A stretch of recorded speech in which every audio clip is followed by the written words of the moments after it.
Thank you, Chairman Doyle. And I would note that in the effort to move as quickly as possible, you actually began the markup 3 minutes before 3, just so you know.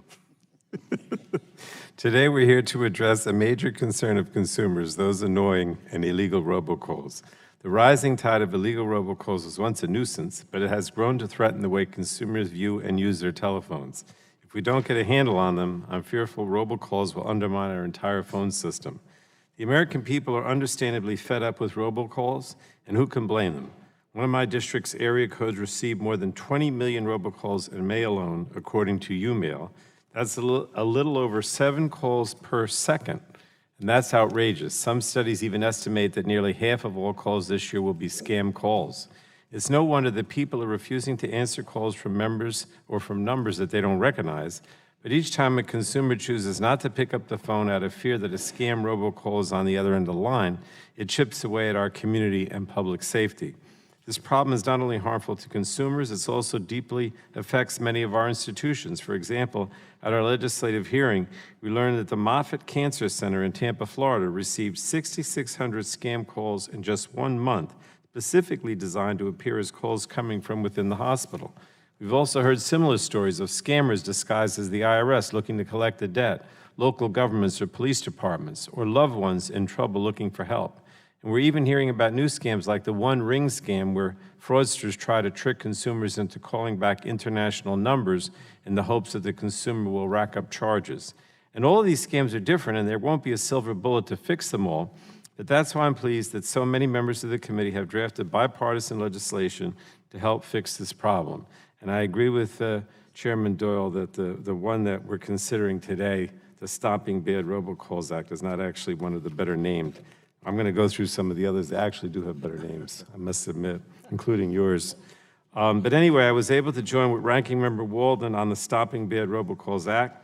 This new bill represents a bipartisan agreement on comprehensive legislation to tackle both illegal and unwanted robocalls. Our bipartisan bill will implement a nationwide caller authentication system free for consumers so they can again trust that the number they see on their caller ID is actually the person calling them. It will also give consumers more help in controlling the unwanted calls they consistently receive. Consumers will also be able to block illegal and unwanted calls in a consistent and transparent way so that the calls people want are getting through. And our bill also gives law enforcement and the Federal Communications Commission the tools, information, and incentives to go after robocallers that break the law. So these are common sense and meaningful solutions that will put consumers back in control of their phones. And I thank Ranking Members Walden and Latta and Chairman Doyle for their work on this bipartisan bill. We will consider 4 bipartisan amendments that are based on bills that were introduced this year by other members. And again, they have better names. So Representatives Clark, Bilrakis, Van Drew, Fox, Rhoda, and Wahlberg have worked together to introduce the Ending One Ring Scams Act.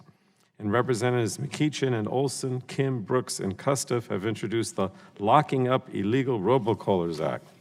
And Representatives Butterfield and Johnson, Soto, and Gianforte have introduced the Tracing Back and Catching Unlawful Robocallers Act. And Representatives Chris and Soto have been working together on legislation to create a spam calls task force to make sure hardworking civil servants across the government have their eyes trained on the robocall problem. And lastly, I want to thank Ms. Eshoo for raising awareness of the important consumer protection issues cited in her bill. This is my favorite, Anna, the Hang-Up Act. And that's also, I guess, well, that's Anna's, and then Jackie Spear has another bill, but that she's been working on. But she, of course, is not a member of our committee. So lastly, I want to thank the members and staff on both sides of the aisle for working together to produce legislation that is going to make a real difference for consumers. And with that, I yield back.